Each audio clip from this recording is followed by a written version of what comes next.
ไปใส่บ้านที่วายสัตว์อะไรขึ้นคะไปสิไปกับไปเลยเนาะ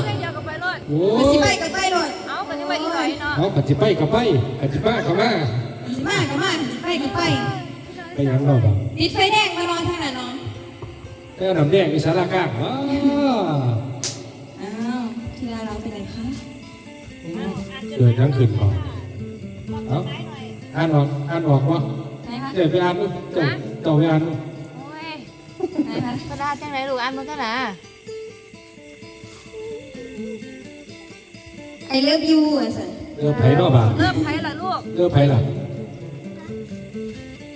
I love you ที่ดาราค่ะ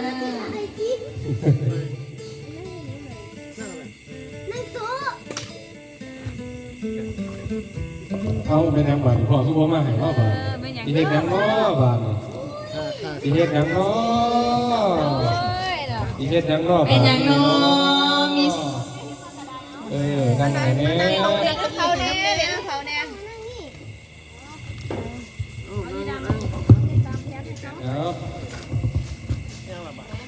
จ้าพ่อพาเด็กเนี่ยกูคิดสิใช้รอบบ้านเจ้าสิพาเรียนเด้อมาลุ้นน้ำกันมาลุ้นน้ำกันมาที่ดาราสิพาเรียนกันวันนี้เห็นมอนช่วนผ่าหรือเปล่าคะถามพ่อก็มีอาหารไปพร้อมไปหมด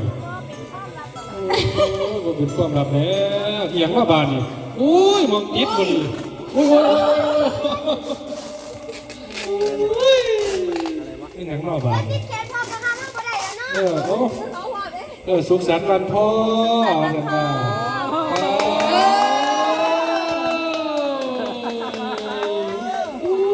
ขัดขนาดเสื้อไผ่พ่อจนว่าพ่อจะหายใจบ่ออกมาเลย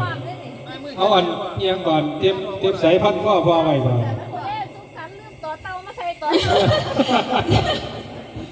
ใส่เตาทีหลัง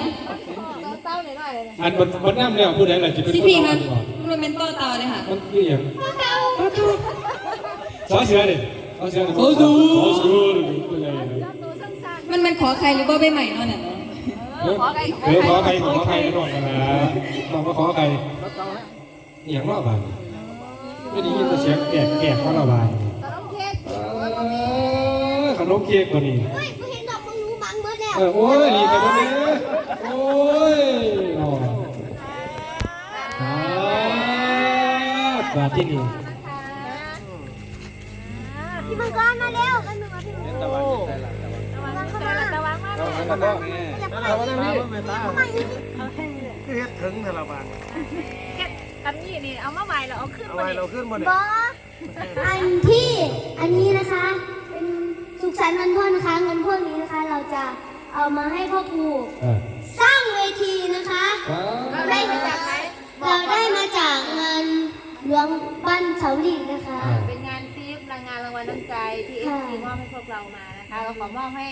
พ่อครูนะคะเพื่อจะเอามาสร้างเวทีไม่สูงไม่ใหญ่ค่ะประมาณแค่18 เมตรไม่ใหญ่18 เมตรไม่ใหญ่แต่ว่าให้ซีพีถามมันหนึ่งคนผู้ใดจะเป็นคนซอยผ่อนแกออกแล้วว่าติดกันติดแม่แล้วผู้ติดครับไม่ยักบาทหนึ่งโอ้ตาดูโมคิดว่าลูกเต่าสิเฮ็ดจังซี่เนาะกีตาร์เขาออกบ่ได้ว่าลูกล็อกไปแล้วล็อกใส่ข้อไปเลยออกบ่ได้เลยมื้อนี้พอถือว่าเป็นมื้อวันพ่อเนาะเป็นมื้อวันพ่อแห่งชาติวันกตัญญูก็ว่าได้ถึงแม่นพ่อสิบ่เป็นพ่อแท้ๆของเจ้าแต่พ่อก็ฮักเจ้าซ้ำลูกแท้ๆของพ่อผู้นี้ถึงแม่นหมู่เจ้าสิบ่เป็นสายเลือดของพ่อแต่พ่อก็มีสายเลือดเป็นหมู่เจ้าคือเก่ามีหมู่เจ้าเป็นสายเลือดมีหมู่เจ้าเป็นสายใจสายใยมีหมู่เจ้าเป็นความฮักมีหมู่เจ้าเป็นความอบอุ่นตั้งแต่มือหมู่เจ้าก้าวเข้ามามือแรกพ่อแม่ก็ได้เปิดใจรับเอาพวกเจ้ามาเป็นลูกถึงแม้ว่าหมู่เจ้าสิอายุน้อยหรืออายุหลายก็ตามมาอยู่หม้องนี้พ่อก็ถือว่าหมู่เจ้าเป็นลูกของพ่อเบิดทุกคนบ่แม่นว่ามาแล้วอายุได้ไงขึ้นมาเป็นน้องก็จริงอยู่แต่ว่าในความรู้สึกของพ่อผู้นี้มองเห็นน้องทุกคนลูกทุกคนหลานทุกคนเป็นลูกบ่ได้มองเห็นเป็นนักร้อง บ่ได้มองเห็นเป็นอันอื่นอันไกลบ่ได้มองเห็นว่าเป็นน้องธรรมดาแต่ว่ามองเป็นลูกหมดทุกคนบ่ว่าสิเป็นเจี๊ยบบ่ว่าสิเป็นเคบ่ว่าสิเป็นไอบ่ว่าสิเป็นธิดาล่าบ่ว่าสิเป็นปรารถนาหรือบ่ว่าสิเป็นไผที่เขามาอยู่ได้นี่พอฮักพอแพงหมดทุกคนมื้อนี้ลูกได้เฮ็ดแบบนี้ก็ถือว่าเซอร์ไพรส์พอเนาะพอบ่คิดบ่ฝันว่าลูกสิเฮ็ดแบบนี้เงินอยู่ในนี้อาจสิบ่หลายแต่ว่าพอสิเก็บรวบรวมไว้ที่พ่อบอกว่าสิสร้างเวทีไว้ให้พ่อก็สิสร้างแต่ว่า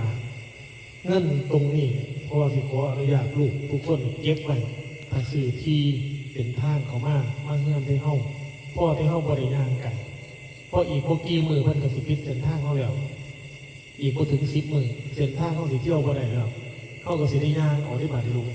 สิได้ย่างไกลจักหน่อยประมาณ 7-800 เมตรที่เฮาสิย่างโค้งเอาวงจรรถเดี๋ยวล่าเฮาก็บ่ทันมีเฮาก็ต้องเก็บหอมรอมริบจากนี่ไปฮอดเดือนมีนาที่เจ้าของที่ที่เพิ่นสิขายนี่เพิ่นให้โอกาสเฮาพอก็สิพยายามเก็บพยายามซื้อที่แปลงนี้ให้เป็นที่เป็นทางของมาบ้านเฮาให้ได้เพื่อลูกทุกคนสิได้บ่ย่างไกลเอาถือว่ามื้อนี้พ่อก็บ่มีหยังหลายให้ฮู้ว่าพ่อฮักทุกคนฮักซ้ำกันบ่มีผู้ใดพิเศษกว่าไผลูกทุกคนพ่อฮักทุกคนแล้วต่อจากนี้ไปขอให้เข้าใจพ่อคนนี้ว่าบางครั้งพ่ออาจสิดุสิดาอาจสิให้เนื่องจากว่าพ่ออยากให้ลูกเนี่ยเป็นอย่างที่พ่อต้องการนั่นก็คือเป็นบุคคลที่มีค่าเป็นบุคคลที่มีความสำคัญเป็นบุคคลที่มีคุณงามความดีและเป็นบุคคลที่ได้หลายคนอย่างพ่อเป็นลังเทือลูกหลอกเพลงบ่ได้ดังใจพ่อกับง่ายแต่เป็นเรื่องธรรมดาอย่าถืออย่าซ่าพอเพราะว่าพ่อคนนี้ฮักลูกอยากส่งลูกให้ถึงฝันอยากพาลูกย่างให้ย่างปลอดภัยบ่ให้ลูกเต่าทุกคนต้องเจอพยันอันตรายเจอมรสุมต่างๆอย่างที่พ่อเจอมาเนี่ยพ่อกระลับเอาเบิดทุกอย่างบ่ให้ลูกต้องมาทุกมาหมองน้ำพ่อกับแม่2 คนเนี่ยรับเอาถึงแม้ว่าสิเจ็บสิปวดท่านใดก็ยิ้มอดทนอดกันให้คือเก่าบ่มียังที่สิเกินคำว่าพ่อกับลูกพ่อแม่ลูกกันได้เนาะแต่ขออำนวยอวยพรให้ลูกก็ทุกคนของพ่อมีแต่ความสุขความเจริญจากนี้ต่อไปขอให้โด่งให้ดังขอให้มีชื่อเสียงมีงานมีเงินเข้ามาขอให้เป็นที่พึ่งผ้าอาศัยของพ่อของแม่สืบจากเมื่อนี้ต่อไปขอให้สิ่งศักดิ์สิทธิ์ทั้งหลายที่สิงสถิตในสากลโลกแห่งนี้จงอำนวยอวยพรให้ลูกพ่อทุกคนมีอายุวันนะสุขภาระมีสิ่งที่ดีงามและโดยเฉพาะความดังความดีความเด่นให้มีงานมีเงินให้เป็นสิ่งที่ลูกทุกคนที่พึ่งลูกทุกคนต้องการก็ขอให้สมมุ่งมั่นปรารถนาเด้อทุกคนเอาให้พ่อหวังบ่อยจังน้อยนะพ่อหวังเนี่ยเอาบ่อยจังน้อยพ่อหวังบ่อยจังน้อยเนาะพ่อหวังบ่อยจังน้อยเนี่ยป่วยพ่อในลูกกระดานมือถือว่าเป็นบ้านพ่อมือนี้ก็ขอให้ลูกให้หลานทุกๆคนนี่แหละมีแต่สุขภาพแข็งแรงให้โด่งให้ดังอยากเป็นนักร้องก็ให้ฝันให้เป็นจริงให้ถึงจุดหมายปลายทางที่ควบตั้งใจไว้ครับให้มีแต่คุณหักคุณหอมให้มีแต่ การแต่งงานลังไลโคม่าเราสำเนียงแล้วผมมีคำสั่งพ่อใหญ่ไหมไว้จักหน่อยนะพ่อใหญ่ไหมผู้ใหญ่ตึงไว้จักหน่อยนะ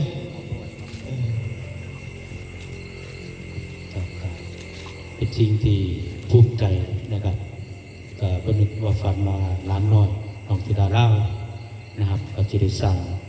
สิ่งเหล่านี้เกิดขึ้นโดยพริบตานะครับก็บรรลุว่าฝันกับพี่มังกรของพี่ธิดาเล่ากับน้อง2 คนผู้ตาเนี่ยกำลังเบิ่งอยู่ว่าเสียที่อย่างนะครับเอาเก้าอี้3 ตัว4 ตัวมาตั้งแต่แล้วสิ่งที่ดีงามนะครับในมื้อนี้ก็ถือเป็นว่าเป็นวันกตัญญูเป็นวันกตัญญูแห่งชาติก็ว่าได้เป็นวันพ่อนะครับล้านน้อยทั้ง2 ท่านทั้ง2 คนนะครับ เพราะว่าจะเป็นพี่มังกรหรือว่าน้องธิดาล่าหรือว่าน้องไอชีวิไลและลูกหลานน้องลุงลูกเต่านะครับถือว่าเป็นลูกเป็นเต่าเป็นลูกเป็นหลานกับผมผู้ใหญ่สมัยผู้ใหญ่สีตึงกับภูมิใจแทนคุณแม่อรุณคุณตาสมหวังคุณพ่อผู้คุณแม่พึ่งในมือนีเป็นที่สุดนะครับเป็นสิ่งที่ดีงามที่สุดนะครับสำหรับมือนีเป็นวันกตัญญูเป็นวันกตัญญูวันแห่งชาติสิ่งที่ดีงามคือสิ่งที่เห็นได้ชัดเจนก็คือน้องธิดาเล่าแสดงถึงความกตัญญูกับพ่อกับแม่ถึงแม้ว่าพ่อผู้แม่พึ่งสีมอเป็นพ่อแต่จริงในสายเลือดแต่แล้วกันรักโดยความหลักหรือความห่วงใยของน้องธิดาเล่าของผมนี่ก็ถือว่าเป็นคุณตานะครับถือว่าเป็นคุณตาของน้องธิดาเล่าก็ขอหลับเอาไว้ในอ้อมอกอ้อมใจในอ้อมกอดในการดูแลน้องธิดาเล่าให้ดีที่สุดนะครับไปถึงฝันตามที่ความฝันน้องธิดาเล่าได้หอบฝันตามโปร่งมากฉะนั้นแล้วกับผมก็ขอมือป้อนให้น้องธิดาเล่าตามความฝันนี้ให้ฝันนั้นเป็นจริงให้เป็นสิ่งที่ดีงามในระหว่างสองประเทศนะครับผ้าพ่อแม่พี่น้องระหว่างสองประเทศจงมีแต่ความสุขความเจริญนะครับก้าวหน้าลุงเรื่องในหน้าที่ในการเป็นศิลปินที่จะโด่งดังไปนั่งขนาดดูที่พ่อแม่พี่น้องที่ให้แรงเชี่ยแรงใจกับน้องธิดาเล่าก็ขอฝากไว้และน้องไอชีวิไลน้องวิไลวัฒน์แสนเพชรนะครับเคชีวิไลครับนี่คือทีมงานของครอบครัวชีวิไลอยู่ในความอบอุ่นก็ขอฝากเอาไว้นะครับเป็นสิ่งที่ตาดีภูมิใจที่สุดสำหรับในการแสดงออกถึงมีความมีน้ำใจในกตัญญูในวันนี้นะครับก็ขอให้น้องจงลงดังประสบความสำเร็จน้องธิดาเล่านะพ่อโกก็ไปรุ่นมาเลยพ่อโกก็ไปรุ่นมาได้มาบอกได้ไหมพ่อโกด้วยมาไปรุ่นมาด้วยไหมมาเร็วแม่รุ่นไปแม่รุ่นพ่อโกมาก่อนพ่อโกมาก่อนไหมเมื่อนี้ถือว่าเป็นวันพอเนาะ